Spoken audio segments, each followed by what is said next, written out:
कैसे हो आप लोग। कल हमने इंचेंटेड पुल का पैसेज का क्वेश्चन कुछ किया था। वो जो क्वेश्चन आंसर था वो दूसरी बुक के थे, पब्लिकेशन के। आज हम लोग राजू पब्लिकेशन के पैसेज के क्वेश्चन आंसर सॉल्व करेंगे। तो चलिए देखते हैं। तो इसमें जो है पैसेज जो है वो स्टार्ट है इट डिड नॉट से, फिर द बिगेस्ट वेसल से तक। मतलब पहला जो पैराग्राफ है वो यहाँ से इसका स्टार्ट है। It did not take Yudhishthir a moment to understand से लेके यहाँ तक द बिगेस्ट वेसल तक।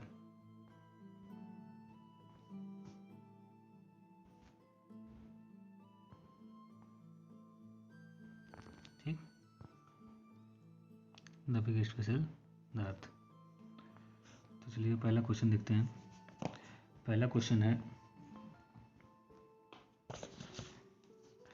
Right the title of the lesson from which the above noted passage has been taken, who is the writer of the lesson.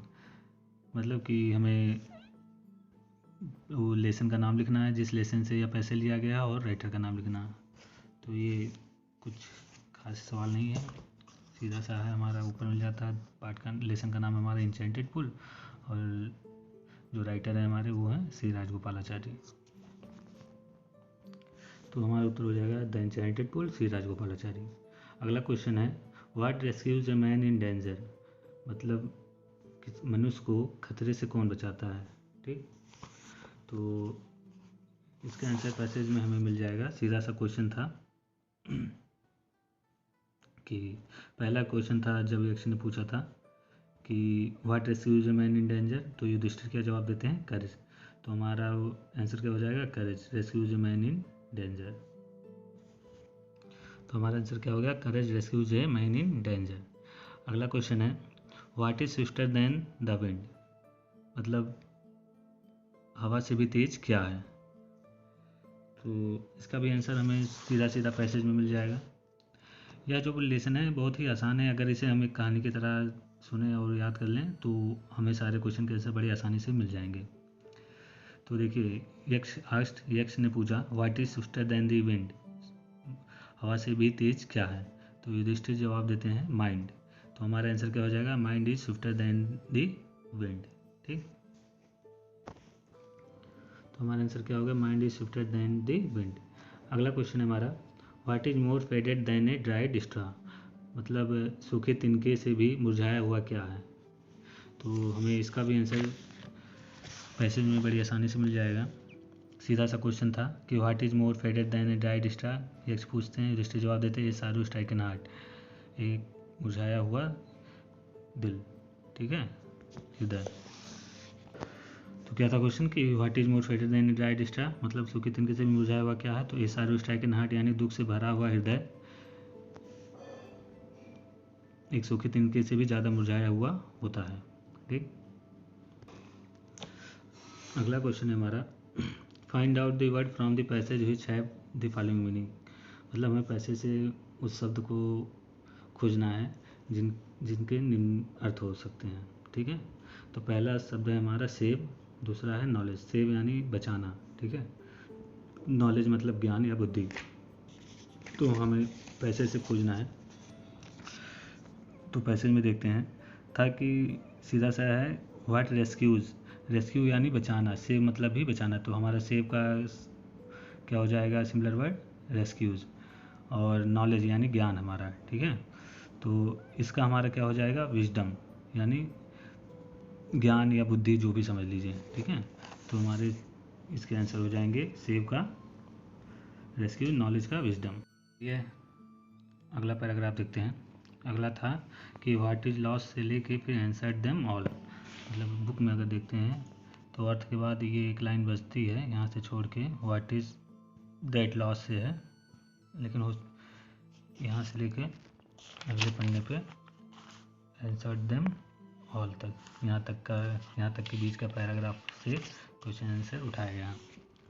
तो पहला question है what is that by giving up which A man becomes loved by all. मतलब ऐसी कौन सी चीज़ है जिसे छोड़ देने से या त्याग कर देने से सब उससे प्यार करने लगते हैं। मतलब मनुष्य अगर क्या कौन सी चीज़ छोड़ दे जिससे लोग उसको पसंद करने लगे, उसको चाहने लगे, उसको प्यार करने लगे। ठीक है, तो इसका आंसर पैराग्राफ में ही मिल जाएगा। देखिए लिखा है, what is that by giving up which man's becomes loved by all. तो आंसर क्या होता है, युधिष्ठिर देते हैं pride. If man gives up being proud he will be loved by all. ठीक है, तो हमारा उत्तर यही मिल जाएगा कि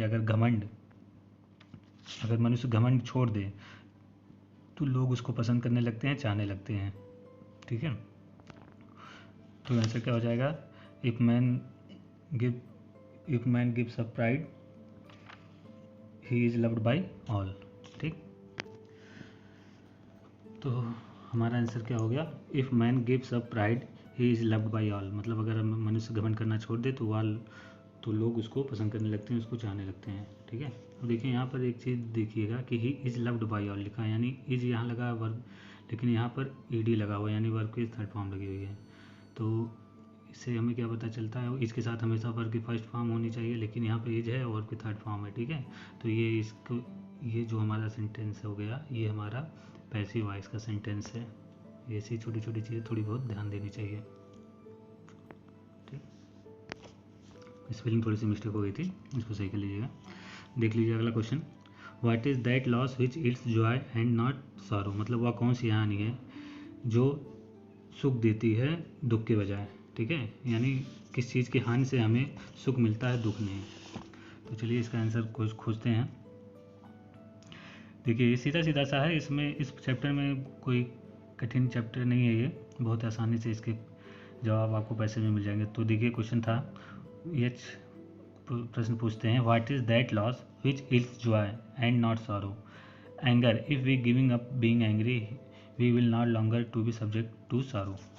तो हमारा आंसर क्या हो गया, एंगर यानी क्रोध। यानी क्रोध वह हानि है जिससे मनुष्य को सुख मिलता है, दुख नहीं। मतलब अगर क्रोध करना मनुष्य छोड़ दे तो मनुष्य दुखी नहीं रहेगा, हमेशा खुश रहेगा। ठीक है, तो आंसर क्या होगा हमारा, एंगर इज दैट लॉस, मतलब क्रोध वह हानि है, विच इट्स जॉय नॉट सॉरो, मतलब जो सुख देती है, दुख नहीं। ठीक अगला क्वेश्चन देखते हैं। अगला क्वेश्चन है, what is that by giving up which A man becomes rich. ठीक है, मतलब क्या चीज़ त्याग देने से, क्या चीज़ छोड़ देने से मनुष्य धनवान हो जाता है, धनी हो जाता है। ठीक है, तो क्या था आंसर हमारा उसमें, जब ये प्रश्न पूछते हैं। आइए देखते हैं पैसेज में। देखिए सीधा सा है, what is that by giving up which man becomes rich. Desire, if man gives up being greedy he will becomes wealthy. मतलब क्या था आंसर हमारा, कि अगर मनुष्य अपनी इच्छाएं, अपने लालच त्याग दे तो वह धनी हो जाता है। ठीक है, यानी अगर हमारे अंदर लालच नहीं है तो हम धनी हैं, अगर हमारे अंदर लालच है तो हमारे पास कितना भी कुछ क्यों ना हो, हम हमेशा गरीब ही रहेंगे। हमें यही महसूस होगा कि हमारे पास कुछ नहीं है, तो लालच नहीं करना चाहिए। ठीक, तो देखिए हमारा आंसर क्या होगा, a man becomes rich by giving up desire. अगर मनुष्य अपनी इच्छाएं त्याग दे, अपने लालच त्याग दे तो वह धनी हो जाता है। अगला क्वेश्चन देखिए, अगला क्वेश्चन है, what makes one a real ब्राह्मण। मतलब कैसे मनुष्य एक असली ब्राह्मण, वास्तविक ब्राह्मण बनाती है, या कौन सी चीज़ मनुष्य को वास्तविक ब्राह्मण बनाती है। ठीक है, देखिए यहाँ पर क्वेश्चन था कि व्हाट मेक्स ए रियल ब्राह्मण इज बर्थ, गुड कंडक्ट और लर्निंग आंसर डिसाइसिवली। मतलब ये पूछते हैं युधिष्ठिर से कि कौन सी चीज़ वास्तविक ब्राह्मण बनाती है। तो आंसर क्या देते हैं, birth and learning do not make a one a Brahmin, good conduct Elon does. मतलब जन्म या ज्ञान नहीं मनुष्य को वास्तविक ब्राह्मण बनाता, बल्कि उसके अच्छे कर्म, उसका अच्छा चरित्र ही उसको वास्तविक ब्राह्मण बनाता है। ठीक, तो आंसर क्या हो गया, good conduct makes one a real ब्राह्मण। ठीक, अगला क्वेश्चन है, find out the word from the passage which have the following meaning. मतलब पैसेज से हमें वो शब्द खोजने हैं जिनके निम्न अर्थ हो सकते हैं। ठीक, पहला मिजरी, दूसरा बिहेवियर। मिजरी यानी दुख, विपत्ति, तो उसका क्या हो गया, होता है, तो हमें क्या मिला था एक शब्द, सारो। ठीक है, तो इसका क्या हो जाएगा,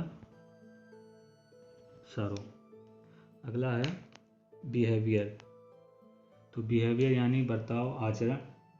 तो उसके लिए क्या शब्द था हमारे पास, अभी उसके पहले का ही शब्द मिला है हमें क्वेश्चन में, कंडक्ट यानी व्यवहार, आचरण। तो हमारा क्या हो जाएगा, कंडक्ट, कर्म। कंडक्ट मतलब कर्म ही हो गया या आचरण हो गया, ठीक है। तो आज के लिए बस इतना ही रहने देते हैं, बाकी और पैराग्राफ कल कुछ देखेंगे। आप लोग इसको अच्छे से प्रैक्टिस कर लीजिएगा, देख लीजिएगा, नोट कर लीजिएगा। बहुत ही आसान चैप्टर है। तब तक के लिए घर में रहिए, सुरक्षित रहिए।